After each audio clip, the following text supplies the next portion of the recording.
Bienvenido a Reacciones, Investigaciones y Perspectivas. El patrocinador de este video soy yo y esto es en vivo. Entonces, caigan a estudiar conmigo a mateusrosarin.com. Bienvenidos a este video de lectura. Vamos a leer el capítulo número 8 de Propaganda de Edward Bernays. Entonces aquí está nuestro compadre, el padre de las Public Relations, las relaciones públicas, el padre del titereteo, el sobrino de Freud, el doble sobrino de Freud.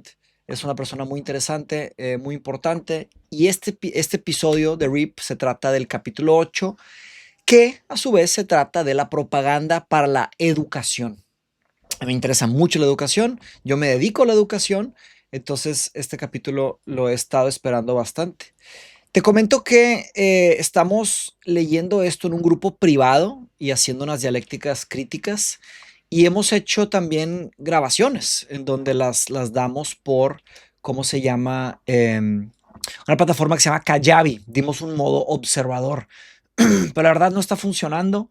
Hay un tema ahí con la plataforma que después de 1 o 2 cobros falla. Entonces voy a cancelar modo observador. Entonces ya no vamos a tener modo observador. Lo que voy a hacer es, aquí en YouTube voy a agregar mis suscripciones. Entonces si quieren suscribir conmigo a mi canal para apoyar mi trabajo, unirse a la resistencia oficialmente, les agradecería mucho. Entonces voy a dar mis suscripciones aquí y ya verán, lo voy a activar, voy a hacer un video y a esas suscripciones voy a subir nuestras dialécticas grabadas y los voy a invitar a 1000 cosas por cuenta mía, ¿verdad? Obviamente va a ser gracias a las gentes que entren, voy a irles ofreciendo más y más cosas. Entonces, solo para que sepan, modo observador se va a acabar, así que si quieren ya quitar su suscripción, quítenla, los que están, y vamos a abrir las suscripciones de aquí. Les recuerdo también que estamos leyendo a Bernays para después leer a Chomsky. Si te quieres unir, entra a Tecnodistopia. No sé si van a haber lugares disponibles, pero si es que sí hay, porque estamos llenos, voy a ponerlo en la descripción y en los comentarios. Con eso mencionado, arrancamos. Me tomo mi café. Sé que eso molesta a algunos, disculpen. Propaganda para la educación. La educación no está logrando el interés que merece por parte del público. Mira, por primera vez estamos de acuerdo, Bernays y yo. Déjame nada más pongo otro color. Sí, esto es una cosa muy vieja. El sistema escolar público recibe un respaldo suficiente, tanto en un sentido económico como material. Se ha generalizado el deseo de recibir una educación universitaria, así como una difusa aspiración de cultura, que haya expresión en innumerables cursos y conferencias, ¿sí? El público no es consciente del verdadero valor de la educación y no se percata de que la educación como fuerza social no recibe el tipo de atención que cabría esperar en una democracia.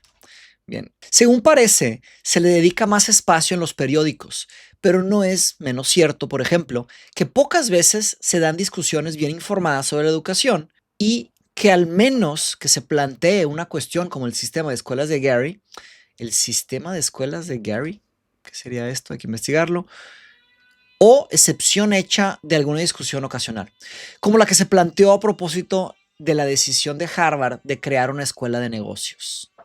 Mira, en esa época no estaba la escuela de negocios. Hoy es famosísima la escuela de negocios. La educación no parece concitar el interés activo del público. Y también estamos de acuerdo con que el deseo, el público no es consciente del verdadero valor de la educación. Estoy de acuerdo. La mayoría de la gente no sabe el verdadero valor de la educación, lo importante que es educarse, lamentablemente. Varias razones explican esa situación. En primer lugar, el hecho de que el educador haya sido formado para estimular el pensamiento de sus alumnos, considerados individualmente en el marco de la clase, pero que no haya recibido una formación como educador de un público en general. En democracia, un educador debería mantener una relación sana y bien definida con el público, en general, además de dedicarse a sus tareas académicas. No está muy distante de la idea de Hipatia de Alejandría sobre la filosofía pública.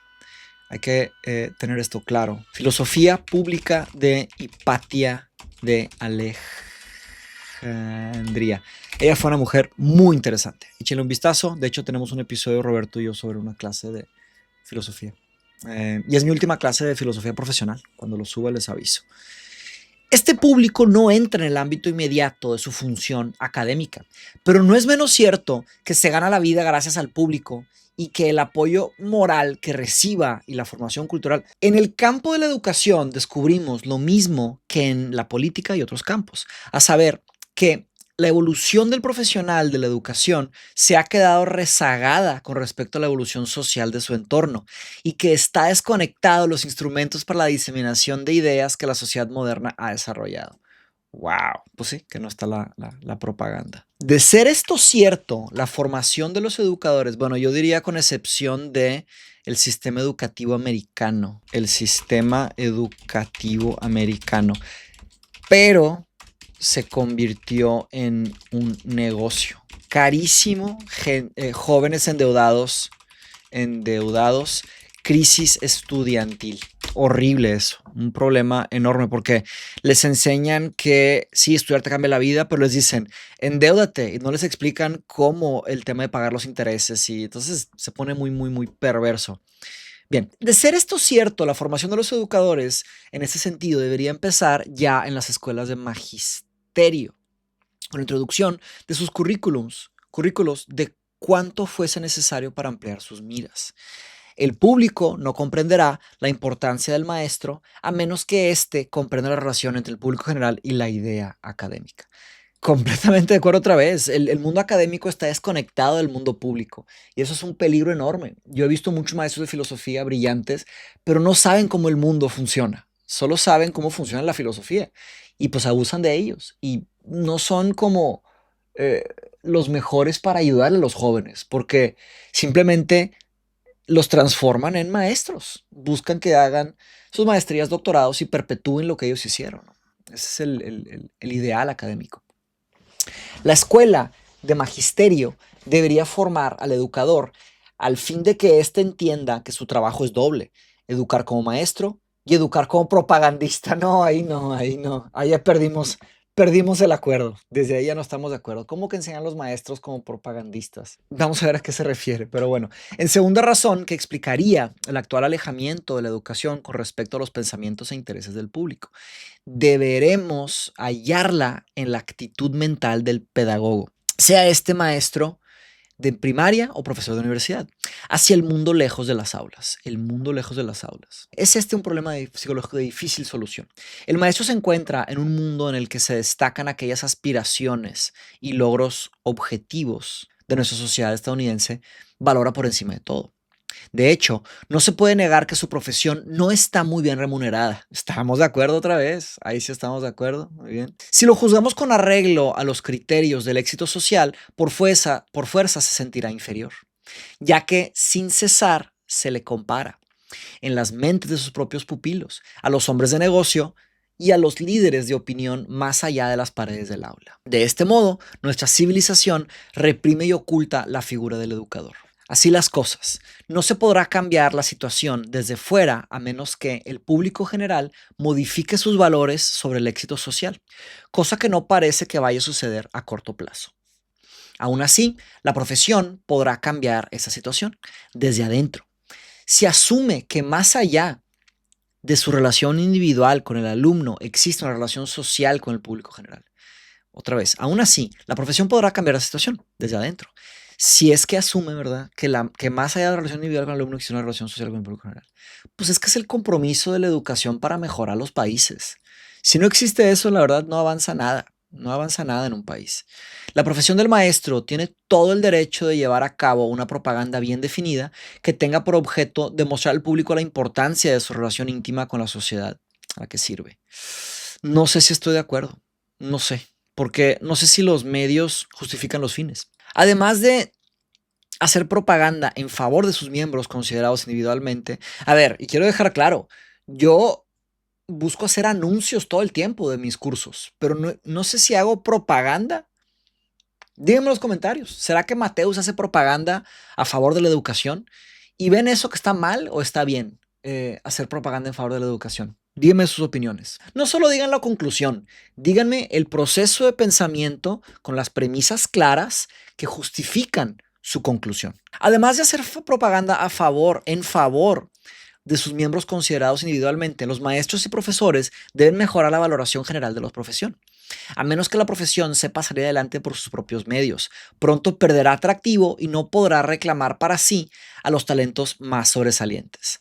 ¿Estamos de acuerdo otra vez? Yo creo que a los académicos se les convence, haz de cuenta que por amor por amor a la filosofía, ¿sabes? Debes de ganar poco y batallar por amor a la educación. Y eso es terrible, terrible. Pero pienso que eso está intencional, porque nadie quiere meterle dinero a la educación. Creo que se acabó el tiempo. Ahora, déjame, hago aquí con pantalla completa. Ahí va una idea, estimado Reaper. Pienso que necesitamos forzosamente mejorar la educación. No hay de otra. ¿Por qué? Porque los niveles cognitivos están bajando y bajando y bajando y bajando. Nos estamos quedando más tontos. Hay índices que sugieren que el nivel de cognición, de pensamiento a nivel global está bajando. La gente está pensando menos. ¿No te sorprende? Ya sé que no te sorprende, porque ya todos de alguna forma lo sabemos. En el pasado había más elocuencia. Sí, vean programas un poquito más antiguos, eran más elocuentes. Cada vez hay menos elocuencia. ¿Qué es la elocuencia? La capacidad de usar un lenguaje más preciso, claro, pero al mismo tiempo con ciertas sofisticaciones, pero claro, ¿verdad? Hoy en día cada vez hay menos, es menos importancia a todo esto. ¿Por qué será? No voy a decir por qué, pero aquí hay una pista. Sí, sospecho que justamente por eso. Yo creo que muchos están de acuerdo. Me dicen por ahí. ¿Se acuerdan que es esta campana, verdad? Espero que se acuerden. La propaganda no puede cambiar. Bueno, y mi punto es que como está bajando la capacidad cognitiva global, necesitamos subirla. ¿Cómo subes? ¿Cómo puedes rescatar tu cognición? ¿Sabes qué es cognición? Me dicen. La propaganda no puede cambiar todo cuanto hay de insatisfactorio en la situación de la educación. Hay factores como, por ejemplo, los bajos sueldos y la carencia de subsidios suficientes para los profesores jubilados, que menoscaban sin duda el estatus de la profesión. Sin embargo, es posible modificar la actitud general hacia la profesión educativa mediante una llamada inteligente predicada sobre la composición actual de la mente pública. Los primeros cambios en la actitud social se manifestarán cuando los educadores insistan sobre la idea de que los salarios de su profesión no son los apropiados. Los primeros cambios, actitud social. Pues en México está pasando. En México está acelerándose este proceso. Los doctores ganan muy, muy poco en México. Y de hecho, acaba de salir hace un tiempo una nota que la discutimos en un grupo de Mindshop, el Antropoceno, sobre cómo otras profesiones sin la preparación que uno que tenga doctorado ganan más que las personas con doctorado, que dedican años y años y años de vida al estudio. Las organizaciones académicas tienen a su disposición varias maneras de lidiar con sus problemas económicos. Hay facultades y universidades cuya financiación depende de las subvenciones de los congresos estatales. Otras dependen de las donaciones privadas. Existen, desde luego, otro tipo de instituciones educativas, como las religiosas, pero los dos tipos principales comprenden la práctica totalidad de nuestras instituciones educativas superiores. Bien. La universidad estatal se financia con los impuestos de los ciudadanos, representados en el Congreso del Estado. En teoría, el apoyo financiero que reciba la universidad dependerá del grado de aceptación de los que los votantes le concedan. ¿De acuerdo? La universidad estatal prospera en la medida en que puede venderse al pueblo del Estado. Por lo tanto, esta universidad se hallará siempre en una posición precaria, a menos que su rector sea un hombre de méritos extraordinarios, como propagandista y escenificador de cuestiones pedagógicas.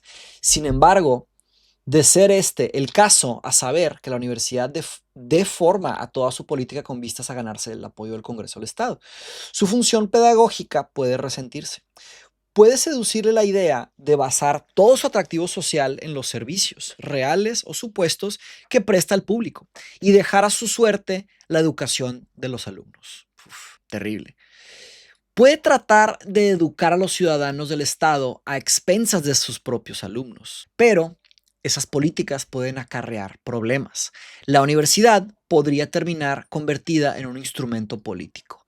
Pero por supuesto, esto ya está pasando. Esto es, en muchos países, dependiendo del espectro, ¿verdad? El espectro político, ¿no? El tipo de política que ganó, hacen los cambios que quieran para implementar ideología a través de las universidades. Esto está sucediendo, y no solo en América Latina, en todos lados.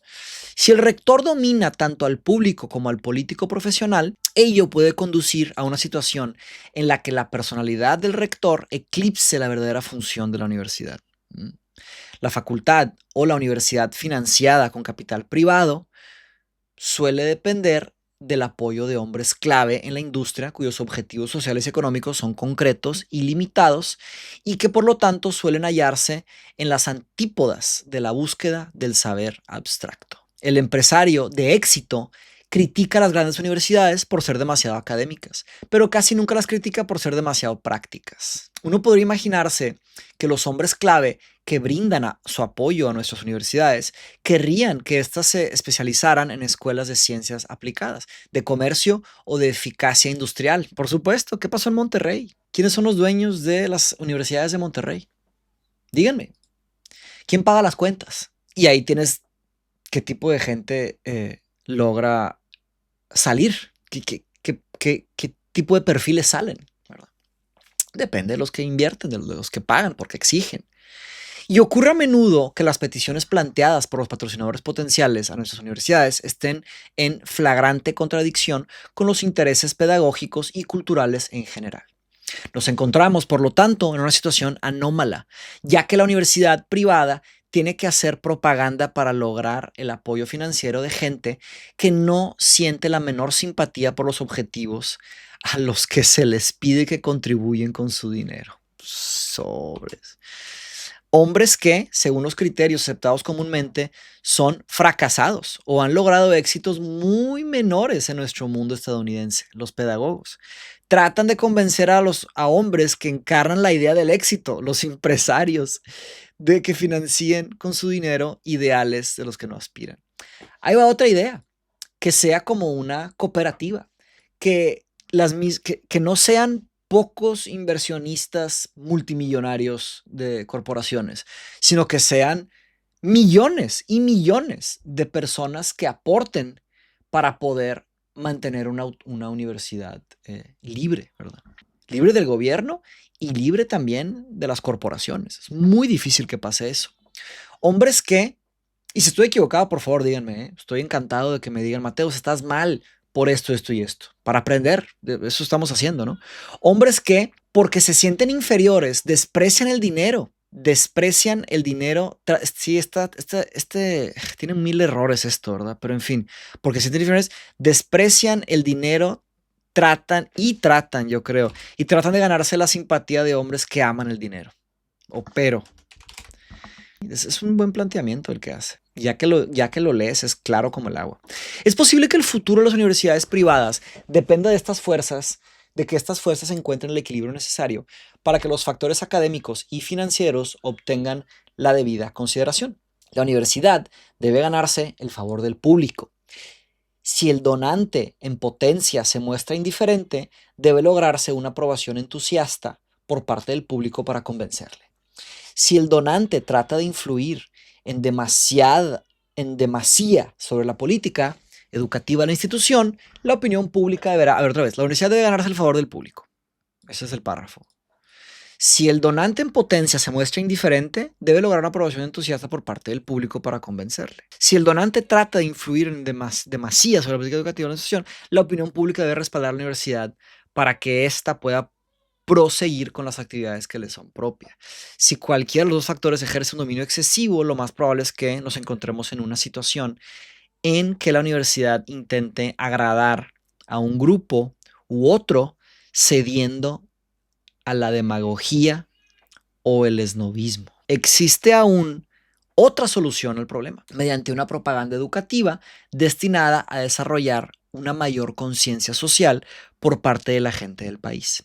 Se podría despertar en las mentalidades de los hombres de negocios como clase una conciencia social, como una clase de conciencia social que terminase produciendo más mentes como las de Julius Rosenwald, V. Macy, John D. Rockefeller. ¿Será? Rockefeller ya me pone a dudar que si queremos más mentes como esa. Es que sí, el Bernays es a favor de la ganancia sin tanto pensamiento, la verdad, sin tanta ética. Nos queda claro a todos desde el futuro, ¿no? En su época creo que no era claro. Muchas universidades han desarrollado en los últimos tiempos una propaganda inteligente con vistas para conseguir una relación activa y continua con el público general. En ese sentido, se han creado los gabinetes de prensa universitarios cuya función consiste precisamente en poner en contacto a la universidad con el público.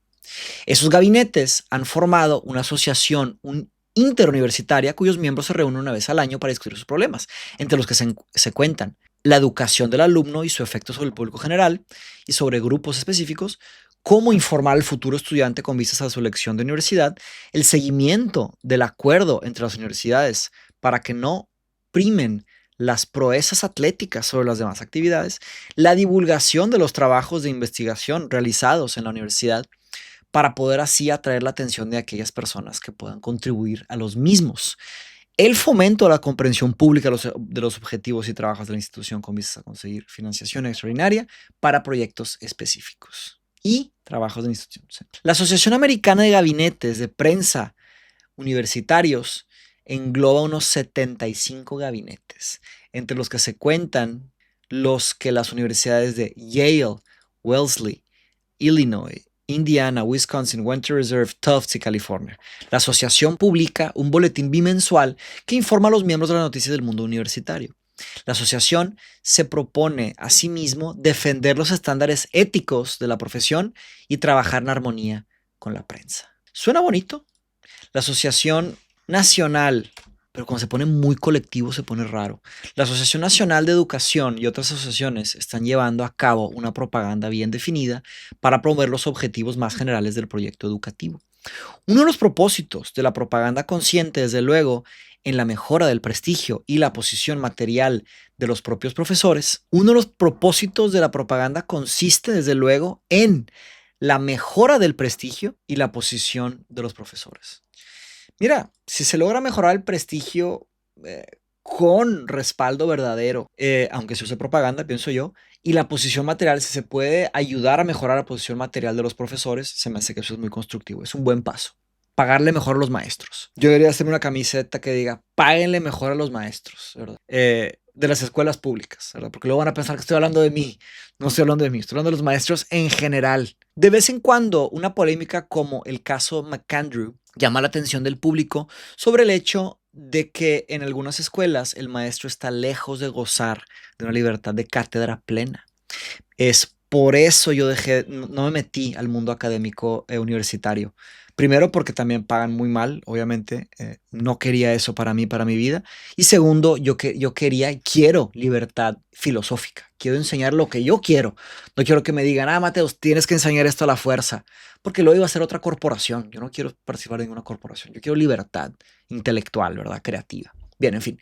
Mientras que en otras comunidades la elección de los maestros se basa en consideraciones religiosas o políticas, más que en la competencia real del maestro. Sí, esa es otra. Si se lograse mediante la propaganda que estas cuestiones se convirtieran en objetivo de debate público en escala nacional, convertir esto en un debate público a escala nacional. Sin duda, se produciría una tendencia general hacia la mejora de la situación. ¿Cuáles son los debates públicos a nivel nacional que necesitamos, pero que no están sucediendo? Respóndeme en los comentarios. Voy a subir eso. No estamos hablando de las cosas más importantes y sí estamos hablando de las cosas menos importantes. Lamentablemente esa es una conclusión muy fácil a la cual llegar. Vean cualquier periódico, vean las redes sociales, etc. Los problemas concretos de las universidades son más variados y desconcertantes de lo que cabría esperar. La Facultad de Farmacia de una universidad está preocupada porque el dispensario ha dejado de serlo para convertirse en una cantina donde se sirven refrescos y comida, además de una librería y un colmado donde se venden todo tipo de artículos, desde material de papelería hasta repuestos para radios. La facultad admite la rentabilidad económica de la cantina para el estudiante de farmacia, pero no puede menos que sentir que el antiguo y honorable arte de formular remedios específicos está degenerando. La Universidad de Cornell descubre que las donaciones son cada vez más escasas. ¿Por qué? Porque la gente piensa que la universidad es una institución estatal que por lo tanto recibe financiación pública. Esto en los 20, imagínense ahorita. Muchas de las universidades más destacadas creen con razón que los resultados de sus investigaciones académicas no deberían terminar exclusivamente en las bibliotecas y en las revistas científicas, sino que también, cuando ello fuese posible y útil, deberían presentarse al público en una forma escenificada que el pueblo pueda comprender. Forma escenificada. Posible y útil, sí. Que pueda comprender, sí. ¿A qué se refiere con escenificada? Bueno, en ese sentido, Harvard no representa más que un ejemplo. No hace mucho, escribe Charles A. Merrill en Personality, cierto profesor de Harvard saltó a los titulares de los periódicos. Había días en que era casi imposible encontrar un periódico en cualquiera de las grandes ciudades del país en el que no apareciera su nombre aparejado a su descubrimiento. El profesor, de regreso a una expedición científica por el Yucatán, mira, había resuelto el misterio del calendario venusino de los antiguos mayas. Wow. Había descubierto la clave que le permitía resolver el acertijo de cómo los mayas controlaban el paso del tiempo. Tras cotejar el registro de acontecimientos celestiales de los mayas con los hechos astronómicos conocidos, hay una correlación perfecta entre la medida del tiempo de estos indios centroamericanos y las posiciones reales de Venus en el siglo VI a.C. ¡Wow! Demostró que una civilización que había vivido en el hemisferio occidental 25 siglos atrás había alcanzado unas cotas que el mundo moderno había desconocido hasta la fecha. Muy interesante. También es digno de todo nuestro interés ver cómo se trató en las crónicas de la prensa popular el descubrimiento del profesor. Si el profesor hubiera abandonado el hallazgo a su suerte, es posible que nunca hubiese aparecido en la prensa, salvo quizá en alguna publicación técnica. Y al hombre y a la mujer de a pie, el artículo no les habría parecido más inteligible. El hombre y mujer de a pie, del día a día, ¿verdad? No les habría inteligible, si se hubiera escrito en jeroglíficos mayas. La divulgación de este mensaje de la antigüedad se debió a la iniciativa de un joven llamado James W.D. Seymour. Puede sorprender y escandalizar a cierta gente enterarse de que las más antiguas y dignas sedes del saber de Estados Unidos contratan hoy día a agentes de prensa, al igual que las compañías de ferrocarriles, las hermandades, los productores de cine y los partidos políticos. Sí, pues todos lados, ya está la propaganda. No obstante, es un hecho que no hay prácticamente ninguna universidad que no tenga, con el beneplácito de sus órganos de gobierno y de sus facultades, una oficina de publicidad con su director y una plantilla de subordinados, con la función de establecer buenas relaciones con los periódicos y a través de estos con el público. Esta reciente iniciativa rompe abiertamente con la tradición. En las más viejas sedes educativas es una innovación que vulnera un artículo fundamental del credo de las viejas sociedades académicas. El retiro claustral solía considerarse la primera condición indispensable para el estudio. La universidad ansiaba conservar su aislamiento del mundo. Pero ya no hay de otra. Las universidades solían indignarse ante el interés ajeno por sus asuntos. Quizá no de muy buen grado y con cierto desdén podían admitir la presencia de periodistas en la ceremonia de graduación de los estudiantes, pero no se permitirían dar un paso más en esa dirección. Hoy, si un periodista quiere entrevistar a un profesor de Harvard, no tiene más que llamar por teléfono al secretario de información de la universidad. Oficialmente, Harvard todavía huye del título de director de publicidad. Sin embargo, el secretario con ese título tan largo no sería más que el encargado de la publicidad si nos referimos a él informalmente. Y hoy en día es un empleado importante en Harvard, claro. Es en verdad novedoso que el rector de una universidad se preocupe del tipo de imagen mental que su institución produce en la mente pública. Sí, eso sí, me queda completamente claro que no hay de otra. Y sin embargo, forma parte de su trabajo velar porque su universidad ocupe el lugar al que le corresponde en el seno de la comunidad y por consiguiente en la mente de la misma y lograr los resultados deseados, tanto en un sentido cultural como económico. Si su institución no produce la imagen mental debida, ello puede deberse a dos motivos. O bien, los medios que le permiten comunicarse con la comunidad no han hecho bien su trabajo o están desequilibrados. O bien, es su institución la que debe cargar con la culpa. O bien, el público está recibiendo una impresión sesgada de la universidad, en cuyo caso la impresión debería modificarse. O bien, puede ocurrir, yo hubiera dicho seis, ¿verdad? Que el público esté recibiendo una impresión correcta, en cuyo caso, impresionante, lo que debería modificarse es la propia labor de la universidad. Interesante análisis. Cualquiera de los dos casos cae dentro de la esfera del asunto de relaciones públicas. La Universidad de Colombia fundó no hace mucho la Casa Italiana, cuya inauguración solemne contó con la presencia de representantes del gobierno italiano, a fin de resaltar su excelencia en estudios latinos y lenguas romances modernas. Hace unos años, la Universidad de Harvard fundó un museo germánico que fue ceremoniosamente inaugurado por el príncipe Enrique de Prusia.